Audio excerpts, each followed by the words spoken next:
Eso que están ustedes viendo es algo que tiene que ver con lo que José Manuel García Bautista nos va a contar dentro de un momentito, porque esos tornillos, este tornillo y esta tuerca, se encontraron en una piedra que tiene más de no sé cuántos miles de años.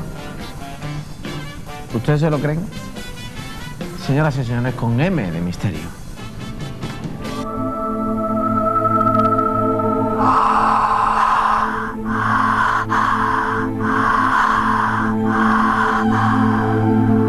Algún día descubriremos el rostro de la mujer que suspira intensamente en esa, como llamamos nosotros, cortinilla. Con M de misterio, José Manuel García Bautista, buenas tardes. Fernando, buenas tardes. Ese tornillo, esa tuerca, ¿qué pasa? ¿Que estaban dentro de una piedra que tenía cuántos años? Pues un mínimo de 100.000 años, máximo de 500.000 años. Una piedra que estaba, evidentemente eso sirve para ilustrar un poco la historia de los Hoppers. No tiene nada que ver con lo que... Se habla de los Hoppers como si fuera un equipo de la NBA, pero no. ¿Qué son los Hoppers? No son los Hoppers de Boston, los Hoppers son objetos fuera de tiempo, objetos que son imposibles. ¿Y por qué son objetos fuera de tiempo u objetos imposibles?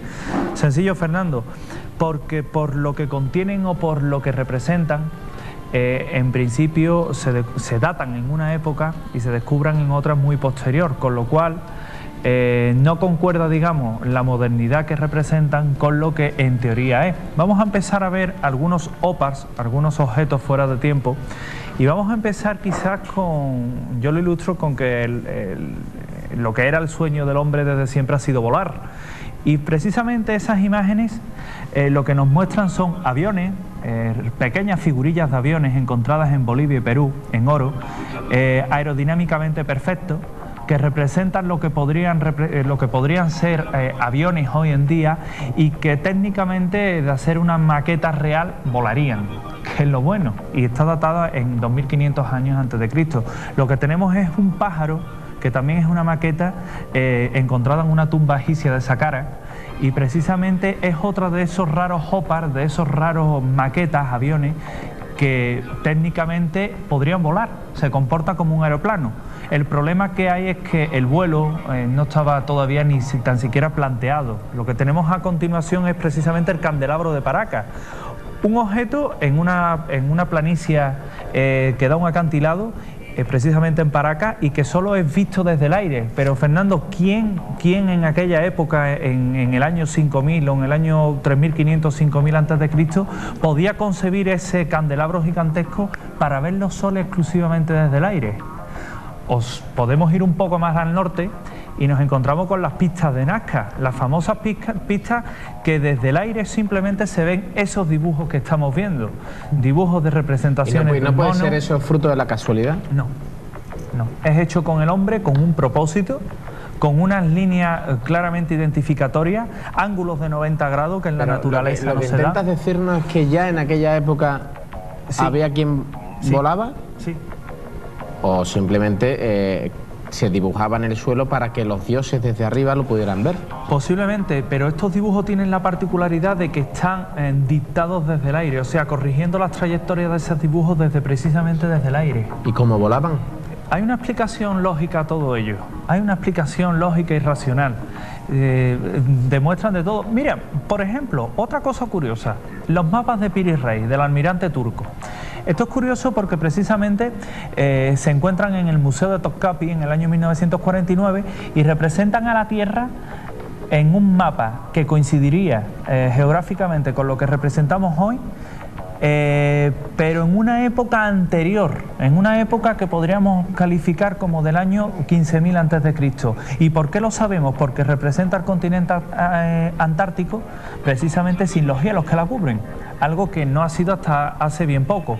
Este mapa que tenemos en 3 dimensiones se descubre en Rusia, un mapa en 3 dimensiones perfecto de las llanuras de las estepas siberianas. 120 millones de años en teoría su antigüedad. La Tierra tiene una antigüedad de 4.000 millones de años, también hay que recordarlo. ¿O qué me dices de esto otro? De presuntos objetos voladores o artefactos que servían para volar en el antiguo Egipto. No es una teoría nueva.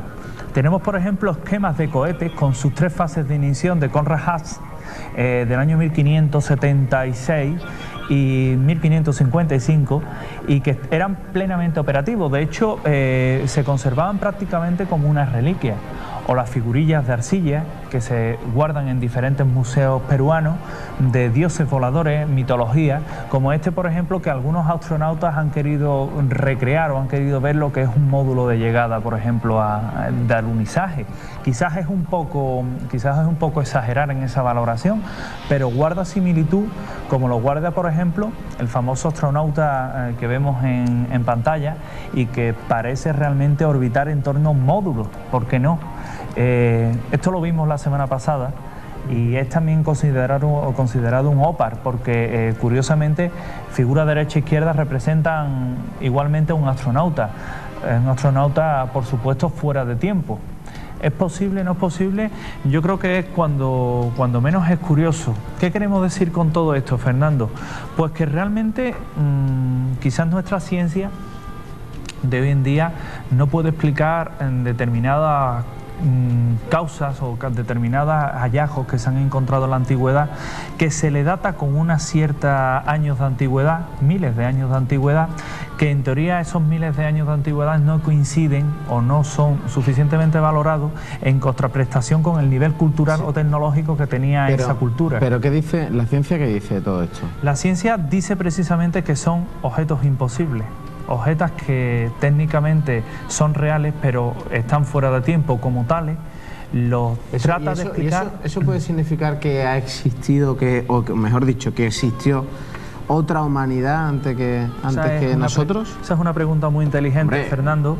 Claro, porque si son objetos imposibles porque estarían fuera de tiempo, de época, hay que pensar o que había más desarrollo intelectual del que en principio queremos, y ojo, porque hay muchas teorías, sobre todo en torno al mundo egipcio, que apuntan a que ahí había gente de otros planetas, ¿no? Justamente, sí. Hablaremos algún día de Egipto, que yo sé que es un tema que fascina a muchos de ustedes. Hay una curiosa teoría sobre lo que acabas de comentar. De hecho, hay hallazgos, hay papiros, el papiro Tutmosis III en el que habla de ovnis. La mayoría de las imágenes que hemos visto vienen de Egipto. Sí. Y hay precisamente en Egipto, lo vamos a ver en imágenes. Y las matemáticas, cómo se aplican a las pinturas, a las pirámides, etcétera, etcétera. O cómo se construyeron las pirámides, por ejemplo. Eso. O las matemáticas contenidas en el interior de las pirámides. No es sencillo. Sí te digo, por ejemplo, que la ciencia actual no sabe explicar los taladros encontrados precisamente en parte de los monumentos egipcios. Y precisamente aquí tenemos más vídeos, en este caso Egipto, como tú bien comentabas anteriormente, hablando de esas pirámides de Egipto, en los que podemos hallar y podemos encontrar muchos vestigios de esos que hablabas antes. ¿Cómo iluminaban, por ejemplo, los antiguos egipcios el interior de sus monumentos funerarios sin que en el techo, por ejemplo, haya restos de hollín de antorcha? Eso que estamos viendo en pantalla precisamente es lo que les han llamado las bombillas egipcias, porque se cree que representa un filamento, una ampolla de vacío y un cordón que posiblemente era el que suministraba de luz. Esto, a simple vista, dicho aquí por nosotros, pues suena a locura, y la ciencia en principio se lo tomó como tal. Pero ¿qué sucede, Fernando, cuando unos científicos de una universidad deciden precisamente llevar eso que estamos viendo en pantalla a un laboratorio a ver qué sale? En principio, lo que estoy diciendo puede parecer una herejía, pero ¿qué sucede si la herejía funciona? Y si la herejía con métodos de aquellos tiempos resulta lo que estamos viendo en pantalla. Precisamente una ampolla de luz que se basa en el mismo principio que hemos visto egipcio, el mismo filamento, el mismo, digamos, cable que suministra y digamos que es alimentado por una especie de gas en suspensión, algo similar. El caso es que funciona. Y la prueba y la luz está ahí. ¿Y cómo debemos interpretar cosas como esta? Pues debemos interpretarlo, Fernando, con una mente bastante más abierta de la actualidad, no tachándolo todo como superchería religiosa de aquella época y realmente sopesando el hecho como realmente debe o como realmente debe de cuestionarse todo esto, ¿no? Como que realmente esos antiguos egipcios, estamos viendo las pilas de Bagdad, algo fascinante de lo que hablaremos mañana, como realmente algo que funcionaba, y algo que funcionaba en base a un saber. Me hablabas antes de posiblemente de las pilas de si existió otra humanidad o no. Posiblemente existiera, y digo posiblemente porque ya Platón habla de la Atlántida, que es un continente efímero, un continente de momento mitológico, pero también era mitológica la antigua Tartessos, y sin embargo ahí están los restos, que era suficientemente avanzada, y sin embargo estas personas contaban con una cantidad de hechos tecnológicos, como por ejemplo el caso de los famosos espejos de Arquímedes, que pues también sonaba locura hasta que realmente se recrearon. Es fascinante. Tengo muchas ganas de hablar de Egipto. Sí. De Egipto tocaremos. Y de las pirámides, semana. De todas formas, como estamos viendo en pantalla, son imágenes que vamos a seguir comentando. Y de algunas representaciones que hay egipcias, que demuestran efectivamente en el manejo de las matemáticas, de la medicina, con utensilios. Perfectamente. Además hay otra cosa que es bastante importante, que es que a nivel médico, a nivel científico, la cultura egipcia despierta aún muchos interrogantes. Te comentaba antes el tema de cómo se construyó las pirámides. Hay una teoría, una curiosa teoría, en la que dice que las piedras que forman esa pirámide, que si lo alineáramos podría llegar de aquí a China en una altura de 1,5 metros.